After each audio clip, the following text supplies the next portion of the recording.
Hi and good evening. This is Heman, Senior Research Associate at South Asia Research Institute for Minorities. The topic of our discussion is Dalit Christians and their struggle against caste oppression. Today I will be talking with the Shalin Maria Lawrence. She is a Dalit Christian activist, writer, and social activist columnist based in Chennai. She is an intersectional feminist and anti-caste activist. So without any further ado, let's dive into the question. So, Ms. Shalin, my first question is, we would like to know about your experience is growing up as a Dalit Christian. What were the major influences in your life? Any people or books that influenced you to work for your community? Being a Dalit and being a Dalit Christian are not two different things, in fact. Spiritually, we are more accustomed to passion, right? Passion of Christ, the suffering, the pain. I think that there is one, what is it? That is the God of Christianity, who we consider as God Jesus, is, he's gone through pain and suffering, he was an anti-national and I always call him comrade because of his rebellious nature. So obviously while growing up you are accustomed to these kind of teaching, love and compassion and sorrow, pain, grief. So it was nothing different from being a Dalit, right? So obviously being a Dalit is being in pain, suffering, the whole country calling you untouchable, or you don't have a very pleasant life as a Dalit, right? So it was like a balancing act. So there was like Christianity, and then there was Dalit. So suffering, pain, and then compassion for fellow human beings and for oneself.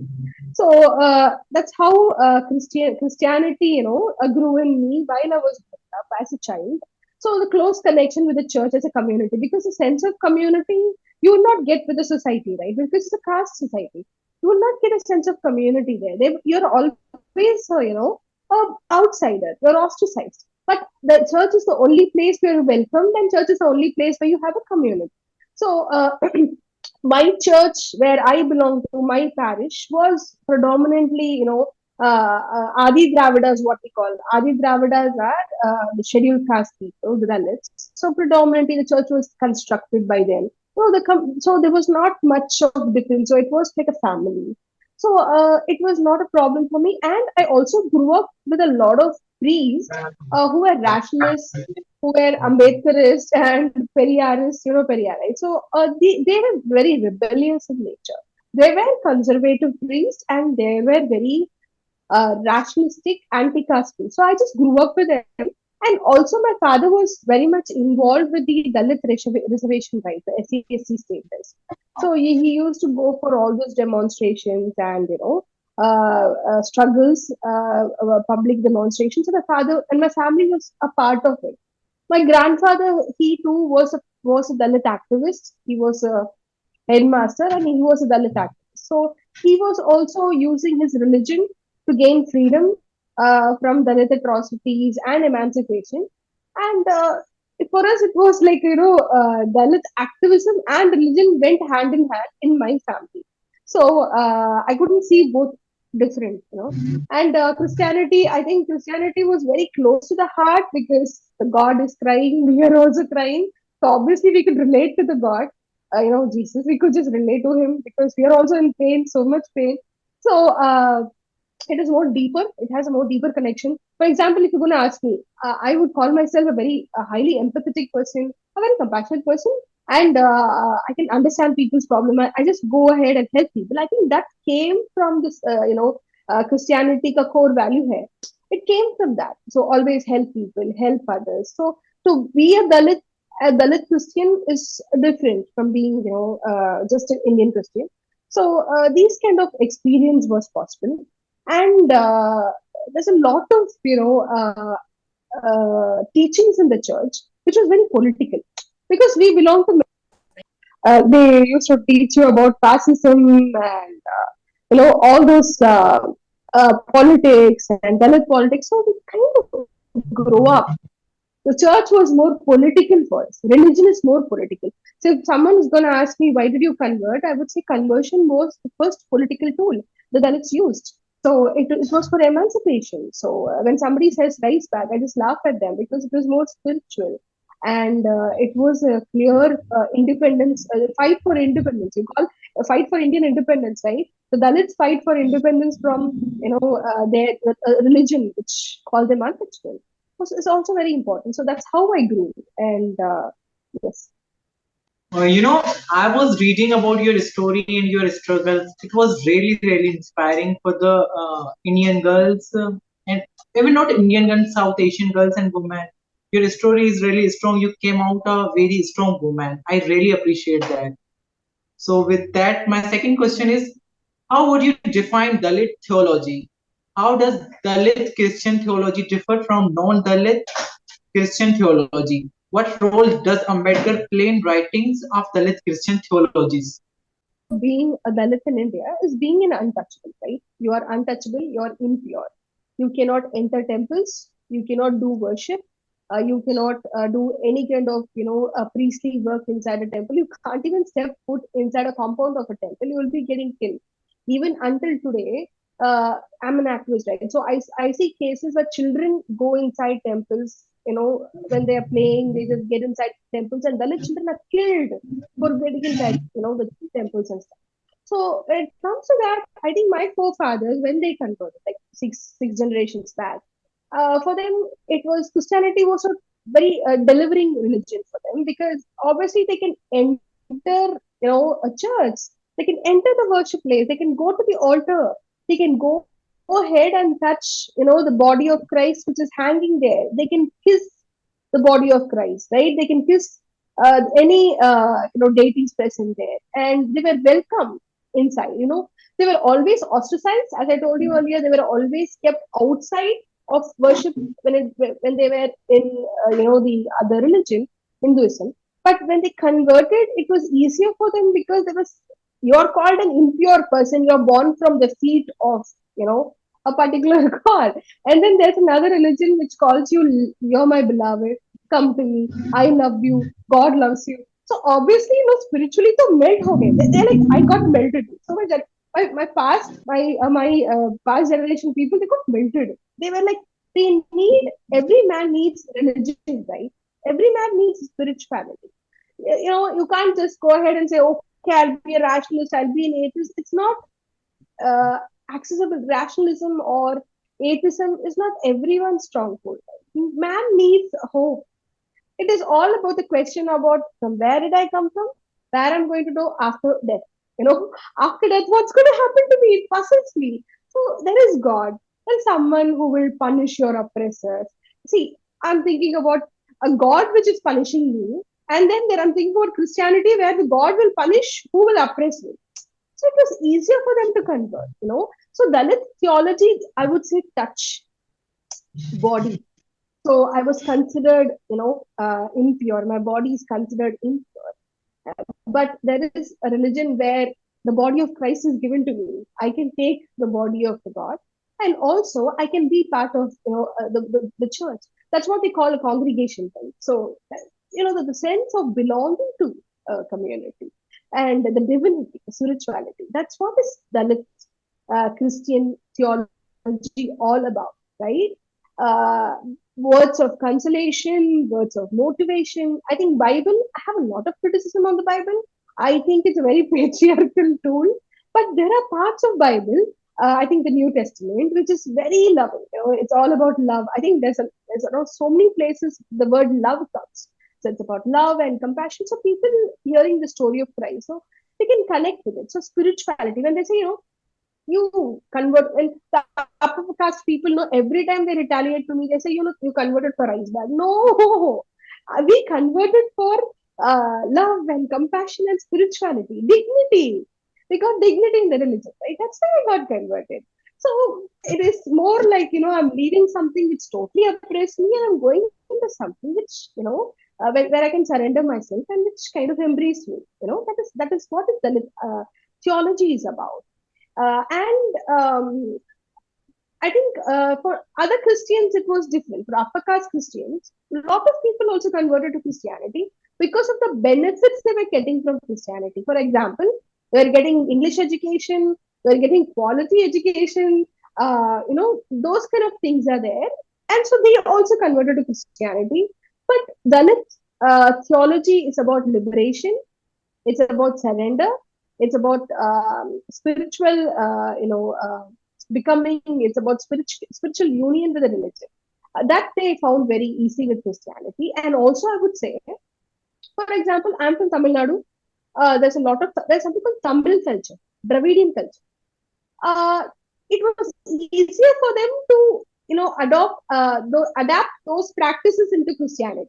For example, if you go to Christian churches, they have the pot every year during Pongal. There's a festival. They will actually celebrate Pongal.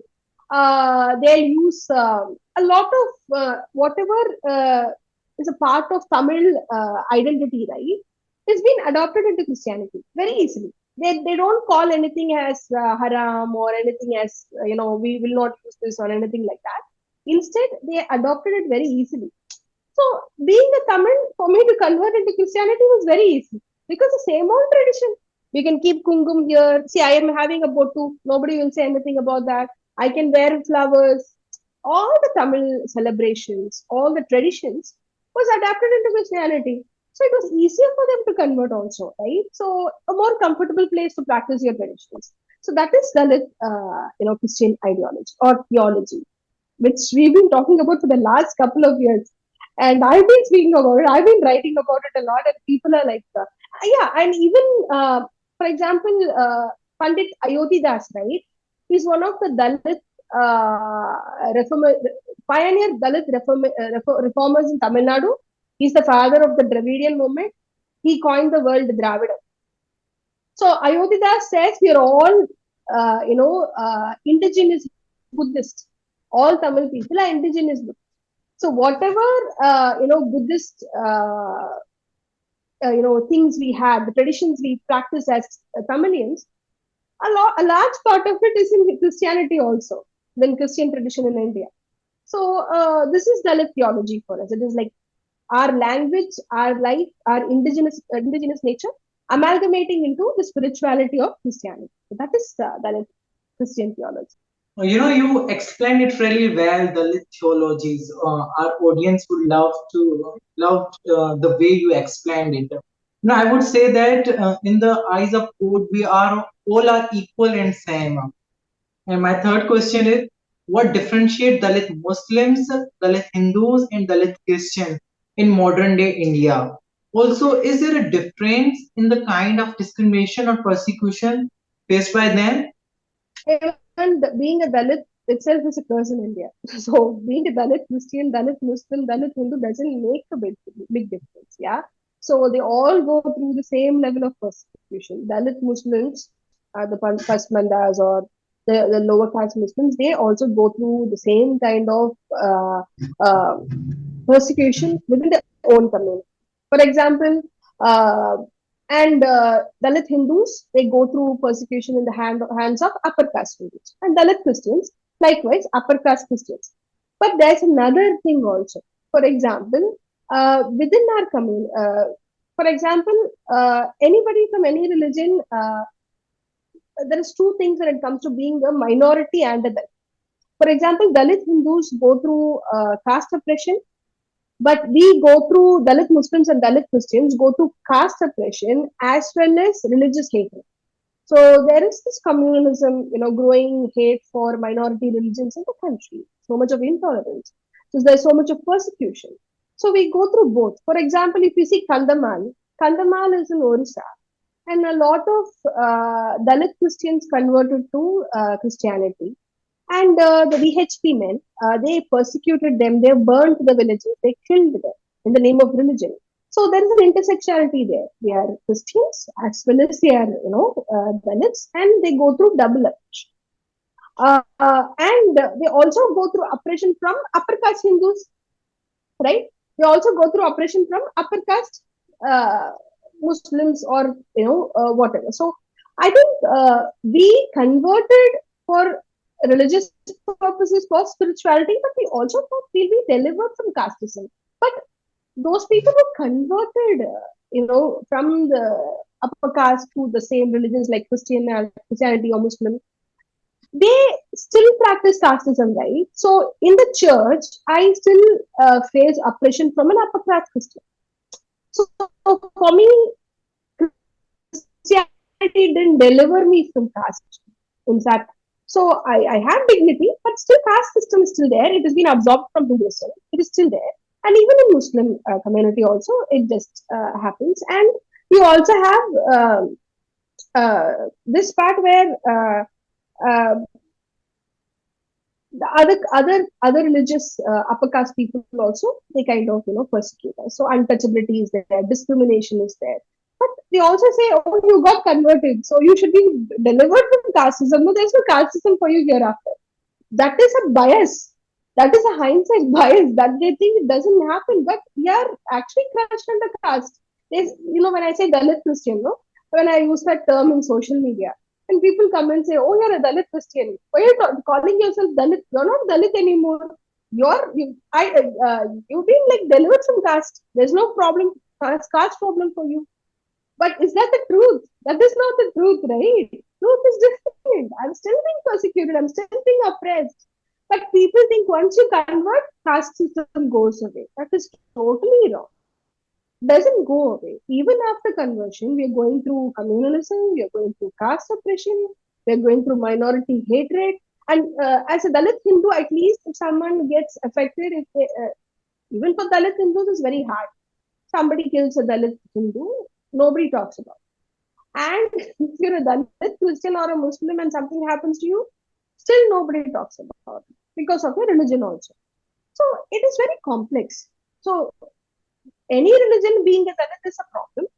And being converted, you also have additional problem of religious hatred because of the majoritarian nature of the government and the people or whatever it is. So that is there. And that is something which we need to focus and address, because when Dalit, Christian, or Muslim they go through caste issues, nobody considers that as serious issue. They think okay, nothing, and they just cancel it. Sometimes even fellow Hindu Dalits cancel it, and that pains a lot, because me and you going through the same issue, but you're canceling my experience, my lived experience, my suffering is wrong. Right? So that time I feel really bad, because lack of solidarity is there. Because I want solidarity. I need solidarity. I don't get that solidarity. When I talk, I'm a Dalit activist. I talk for all the religions. I don't separate. I don't categorize it Dalit, Muslim, or Hindu. But when others talk, they kind of exclude Muslims and Christians at times, and that feels really bad. So yes, that is You know, that I pains me. I must say that being a Dalit woman, you carried it very gracefully. You have very much grace in you. That's what highlights in you. I have seen your recent interview where you talked about the Dehradun movement. Will you tell our audience about these movements and how they relate to the caste system and affect the society? See, as I told you, the Dravidian movement is around, it's more than 100 years old, and that's what we had. It started with John Ratnam, Reverend John Ratnam. He was a priest, and then it started with Ayodhyadas Pandit. These are the two people who actually, started something called Dravidar Kadagam in the late 19th century. So it was mostly anti-Brahmanism, and it was anti-Sanatana Dharma, and it was all about Dalit liberation. It talks about Buddhism as indigenous religion for Dalits. They coined the term Dravidam. They said like we are different from Aryans. We are totally different as a race, and we are not Hindus. We are indigenous Buddhists. This was propagated by Reverend John Ratnam and Ayodhyadas Pandit. They spoke about widow remarriage. They spoke about abolishing child marriage. They spoke about abolishing superstitions. They spoke about abolishing casteist tradition. They spoke about a lot of issues. They were very much rational. They ran magazines. For example, Ayodhyadas Pandit, he ran a magazine called Oru Paisa Tamilan. Tamilan also is the word given by Pandit Ayodhyadas. He was a Dalit, and he was also from Madras. He was in Nilgiris also sometimes. You have to read Ayodhyadas Pandit. He will be a revelation to you people. The kind of anti-Brahminical stance he had, the fight he did, the intellectuality he had is amazing. So, and he was also an anthropologist. So he spoke about race and caste and how the Tamilians are not, caste bound. We are casteless. The word casteless, right? Jati Atravargal, we say. Jati, no Jati. So that word was also coined by him. So he started running magazines. They were working with the East, the Britishers here, and they started the first school for Dalits here in Madras Presidency. They started homes for the Dalit children. So a lot of things they did along with the British people here. Whatever was given to us, it started from there. So the whole Dravidian movement, or the anti-Brahminicism thing, started from them. But eventually, at one point, it moved on to the OBCs. It moved on to OBCs. And we also talked about self-respect, anti-Brahminism, and everything. And the moment was really good in the early 20th century. Everything was perfect. Then Periyar was there. Dravida Kalaham, he re-established the Dravida Kalaham under his presidency. Periyar was there. We spoke about women's rights. We spoke about non-Brahmin rights. We spoke about land rights. We spoke about a lot of things. And rationalism was the main backbone of the Dravidian movement. No superstition, no God, no caste, all this.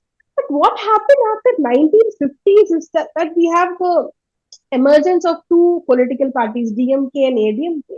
And then they became more OBC, vote bank, thing. And it was more like anti-Brahmin, but Savarna appeasing politics. And there is no pro-Dalit politics. In fact, it's more anti-Dalit politics. So Dalit voice just goes down. The name of they say it's a very developed state. Yes, I do accept it's a developed state, and compared to a lot of states in the country, it's a very developed state. It has more scientific temperament. There's a lot of welfare schemes, but it does not reach the Dalits. The Dalits are still landless here. The Dalits are still killed here. It's been ranked as the most atrocity-prone state in India. So the different types of atrocities, the different types of untouchability practices in education institute, in temples, in churches, uh, everywhere, and then the violence on them every day. It is hard for me to sleep because every day I'll get a phone call and say, this happened here, this person died here, that person died here. Every day, a minimum of three, at least I would say two, three Dalits die here in Tamil Nadu. Honor killing. There's a very big honor killing issue going on here. So people interfaith marriages or intercaste marriages are very big no-no. Intercaste marriage doesn't happen here. Only 1% of intercaste marriage happens in Tamil Nadu. So there is no tolerance, and Dalits, like how you see like other states in India, right? Like UP, Dalits can't use the public roads, Dalits can't use the public cemetery, Dalits can't use the public pump. They'll get killed if they use it. Even if a man drinks from a public well, he gets slaughtered. It happens. And Dalit women, it's a horrible life to be a Dalit woman. They already say in India, Dalit women live 15 years less than the ordinary woman. In Tamil Nadu, it is almost the same. It's very hard.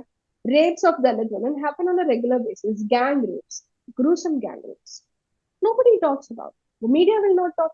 The politicians will not talk because it's not vote bank politics for them. OBC politics is vote bank politics for them. And even before 10 years, there was a little bit of minority appeasement which was happening. But even now, minority appeasement, no, there's no inclusion of minorities also. Christians and Muslims are kept far away from me. Due to the influence of BJP, Christians and Muslim issues are never considered important at all. So if you're a Christian woman, if you're a Dalit Christian woman, your voice will never be heard. They will cancel you saying you're a Christian, you're not a Dalit, you're not this, you're not that, you're very progressive. Christians are progressed in life. These kind of um, talks will go. And it pains because everywhere they have a propaganda as a very progressive state, right? Yeah, they are a progressive state for a lot of upper castes or dominant castes, but not for the next side. I'm getting killed. You're telling me I'm giving you free rice, I'm giving you free medicine, I'm giving you free education. I can't access that because of the violence happening to me. I can't access that because of the caste discrimination happening to me. Then how come you want me to praise you for all these welfare? First point for me is to stay alive as a Dalit person in the state. If that is not going to happen, I'm going to fear my life every second that I should not get, my brother should not get killed, my relative should not get killed. Manual scavenger attacks. 10 months, 20 people have died in Tamil Nadu. Every time it's like minimum 3 people. I know you also have manual scavenger issues in Pakistan, right? I'm aware of that. And it's horrible. It happens here. And every time sitting on social media, I have to shout out about it. I write about it. Most of them don't even read about that. And there's just so much of apathy and so much of neglect for Dalit lives. And that is not progressive, right? How that people, your social index is very low, your economic index is good, your social index is very low. Then how can I call you progressive state? But Dravidian politics has regressed. It's not progressive. From slut shaming women, character assassinating women in politics, from even like me who's very vocal. I do vocal politics. I'm an activist, so shaming me, character assassinating me, trolling me, and shutting down me. This happened from both left and right. I faced this with RSS, BJP. I faced it with DMK or the government in the state, ADM. So there's a very fine line between DMK, the left and right here in Tamil Nadu. And the Dalit voices are shut down. The Dalit voices are again oppressed. We can't even shout. Someone is killing me with a knife. They're poking me in my chest. They are asking me to shut up, not shout. Behave yourself. They say it's a progressive state. Please don't, do this. Don't be a traitor. Don't shout. Even if someone is killing you, die peacefully without shouting. Die quietly without shouting. That's what they say. That is the state of Dalits in Tamil Nadu. You said it right that in India it is very much normalized that there are rapists of Dalit women, they are lynching there, but they are not highlighted by the media. Even we see there are many cases, daily cases that are unheard, even that are not even reported in media, and people do not talk about it. So, would you please highlight how Christian Dalit are treated in secular India, whether it is different from a Hindu Dalits, and how their rights are prevailed?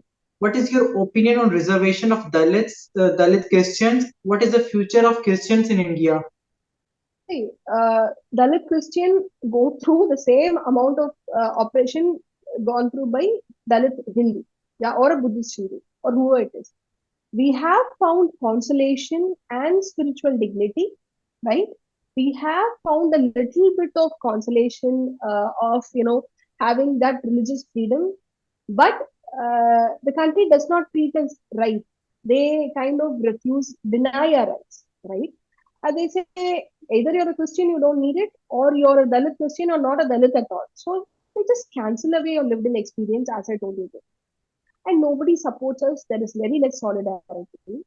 And as we are not SCST, right? But we were in SCST list. We were in the scheduled caste and scheduled tribes list, Dalit Christians, until 1950.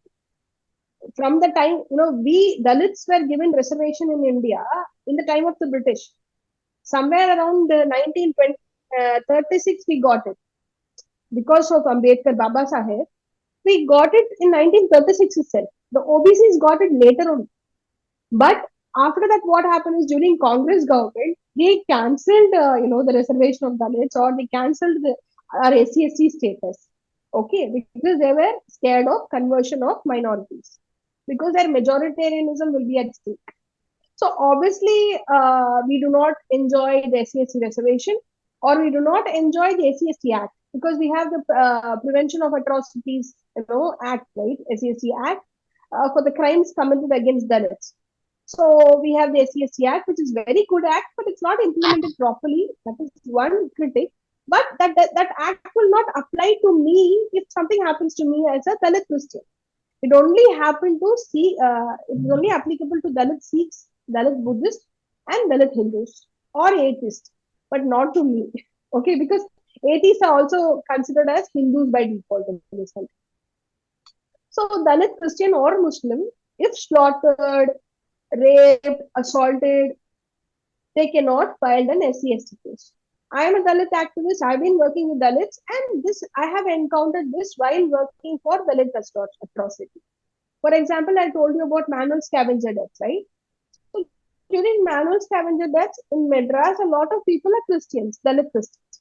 When they die, they don't even get that right compensation, or they don't even the SC/ST Act is not applied to arrest the perpetrators because end of the day, he's a Christian Dalit. This is wrong, right? This is very wrong. So obviously, we need to be included into the SC/ST list so that we get legal protection, law. See, for example, tomorrow in UN, they're going to talk about Dalits, right? Obviously, they have to accept me as a scheduled caste, scheduled tribe person. No, only when I come inside that, I'll be covered under UN also. You know?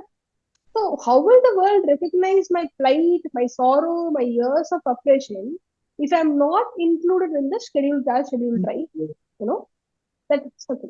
So that's what I'm asking. So obviously, we've been denied this rights because in Constitution it says you cannot discriminate anybody based on religion, race. So that you are discriminating. No, there's reservation or SC/ST Act, whatever it is. It is applicable for everybody, but not for a Dalit Christian. It is fundamentally going against the Constitution, right? Or Baba Sahib's value, right? So obviously you have to accept us into the SC/ST category. That is very important. We are Dalits. I want people to accept that we are getting oppressed. I am getting called, people are calling my caste name. People are threatening me with my caste. But people are not accepting me as a Dalit. They're saying you're not a Dalit. It's totally wrong. My pain, my suffering, my oppression will be emphasized only when I've been given the right identity by the government, right? Otherwise, what's the use? So I day to day, every day, the Christian population, Dalit Christian population, or the Dalit Muslim population, or Dalit Hindus, or Buddhists, they go through a lot of violence and discrimination. So everybody has to be treated equally, right? So reservation, SAC Act, everything is very important. Also, in Chennai, in Tamil Nadu, out of the Dalit Christian population, 64% are Dalit Christians. Of the Christian population in Tamil Nadu, 65% is Dalit Christian. And majority of them are denied basic rights. They can't apply for a government loan. They are poor. They are economically, there are rural Dalits who are a lot of Christians are rural Dalits. And they can't access government loan. There's something called TATCO loan. There's something called Stand Up India loan. There's a lot of loans given by the central government. They can't even access it because they're Christians. I'm going through the same pain like any other everybody, but I can't have the same rights. So it is denial of rights. It's human rights violation. Right? That's really sad. You are the permanent resident of India, still you faced that much persecution and the discrimination. That is really sad. So my question is, Ms. Shalin, being a woman in India, you have a fair share of problems. Adding to that, the layer of being a Dalit individual, how does you grapple with what comes with these two identities? It's very hard. It's very complex. That's why I talk intersectional feminism because I have caste, I have gender problem, I have caste problem, and I also have a religion problem, right? And a class problem. So it is like a fourfold problem for me. And the state, I would include the state also as a perpetrator. Okay, because state is always against women, and the state is very cruel against Dalit women. All right, the state is co-perpetrator with the castes. So right now, I don't feel safe in this country because you should have heard like you have there's rapes happening, gang rapes happening, gruesome violence against women. But most of the violence on women happen to Dalit women. For example, I've always said this. Out of the number of rapes happen in India, right? Only 5% of the rapes are gang rapes. And 90% of that happen to Dalit women. And they're gang raped and they're killed. And there's no justice at all. The upper caste men or the dominant caste men throughout India have been enjoying impunity from judiciary by their gender, by the virtue of their caste, by the virtue of their religion or class. When it comes to uh, when it comes to violating Dalit women bodies, they easily released. For example, the conviction rate in rape cases is only 5% in India. Only 5%. And in Dalit women cases, not even 1%. There's no conviction at all. They just go free. So there is so much of impunity. They can rape. They can rape any woman, and it is easier to rape a Dalit woman because nobody will ask, no, because nobody respects a Dalit woman body, no. It's not. It's not even about lust. It's about exerting power. You want to control a Dalit woman's body. By controlling that, they want to emasculate Dalit men. They want to show Dalit men that you are less masculine because you can't do anything. You are helpless when I'm raping your own woman. This also happens to minority women. Being a Muslim is very hard in India. Muslim, the way they rape, you know what happens in 2002 Godhra riots, right? It's still fresh in my memory. You know what happens to Bilkis Banu, right? Bilkis Banu's perpetrators are out for remission. They say they're upper caste men, so they're very good. And they release them on remission. People who killed Bilkis Banu's 3-year-old child, people who raped her family, people who raped Bilkis Banu who was pregnant are out on remission. This is the kind of, threat that Indian women face right. We can't even talk about it. So being a Muslim is hard. Being a Dalit person is very hard. Being a Dalit woman is very hard. And you can't have a political voice. You can be a man and you can talk. Being a Dalit man, you cannot talk. Being a Muslim, lower caste man, again a problem. Pasmanda Muslim, he doesn't have a voice. And then you have Shalin from the Dalit community, Dalit, women, Christian, no voice. You cannot be political. You cannot make a comment. You cannot criticize the government. Anything can happen to you. What happened to Stan Swami? Was Stan Swami a criminal? Stan Swami was an innocent soul who fought for the lives of tribal people, right?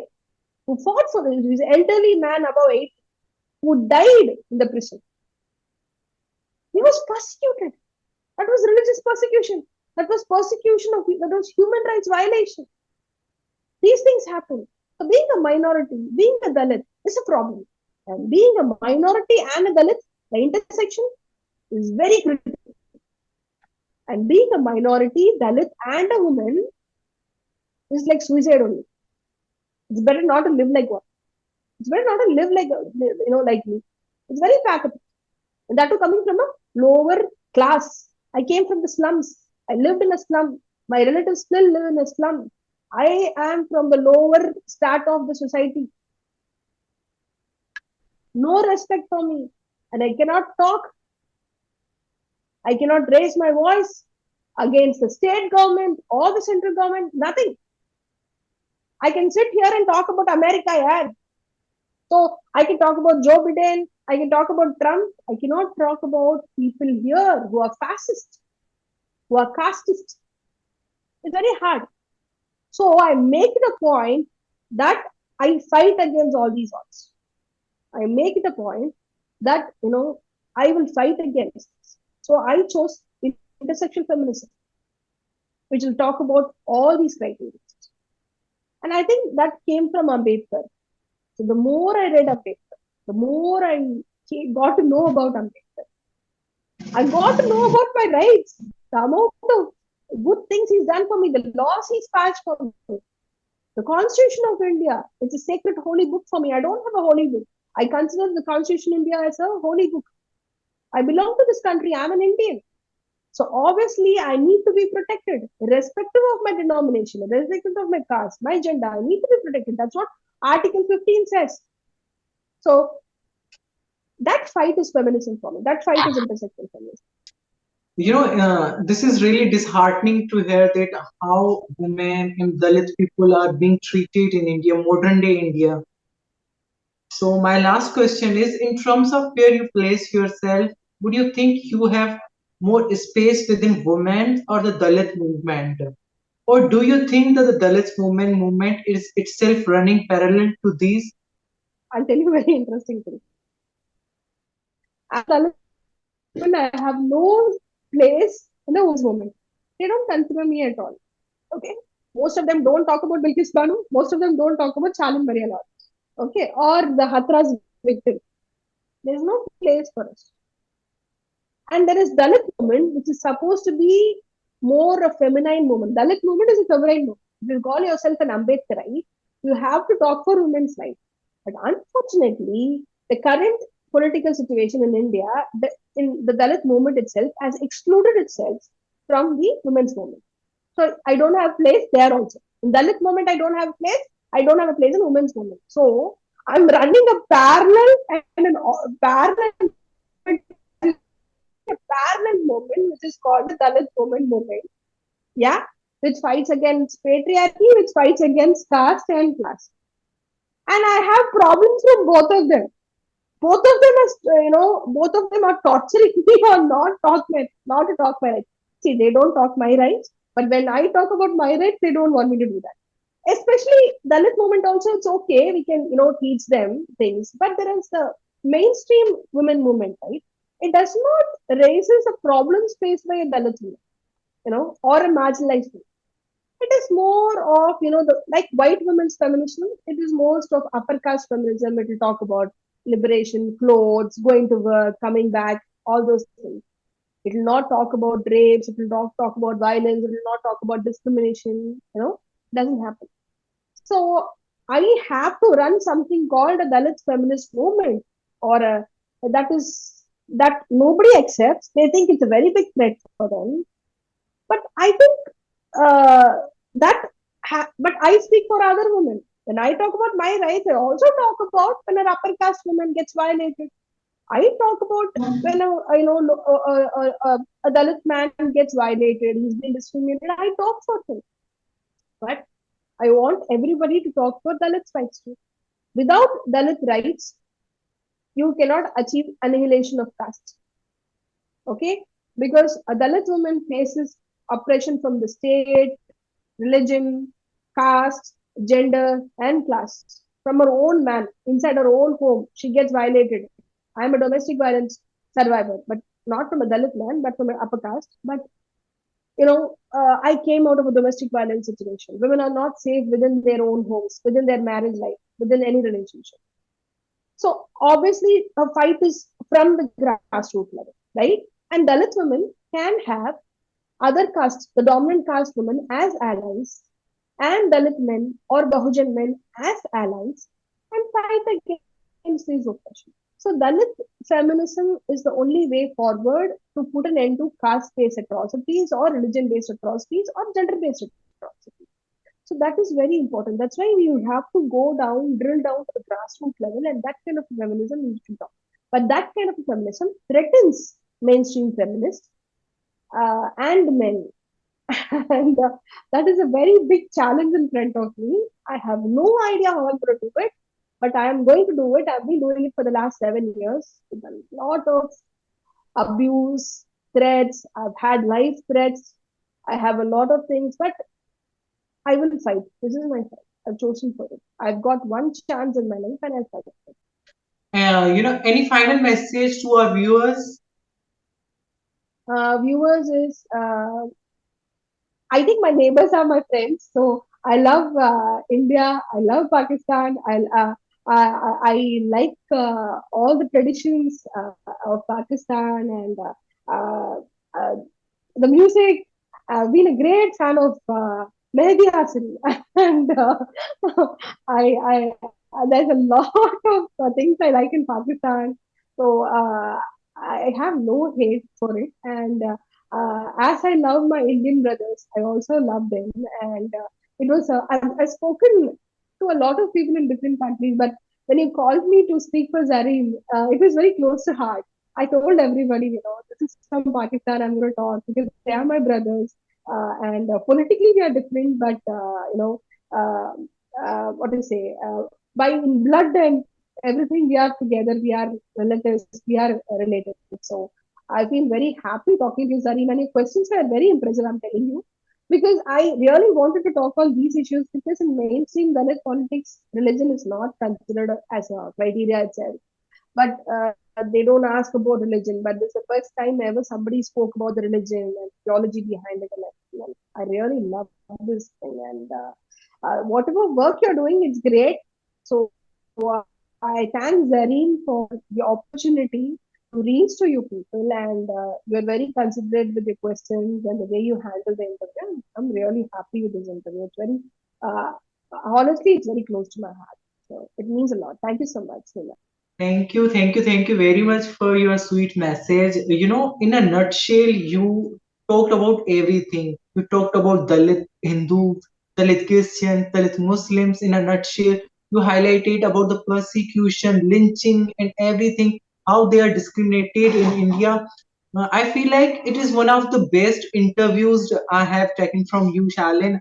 I really feel honored, and it was really nice talking to you and knowing your views. Thank you very much for taking your time out for this interview. It was really a fruitful discussion for us and for our viewers. Thank you very much. Thank you so much, Heman. Meet you soon. Thank you. Thank you, Dalit. Bye. And have a good day.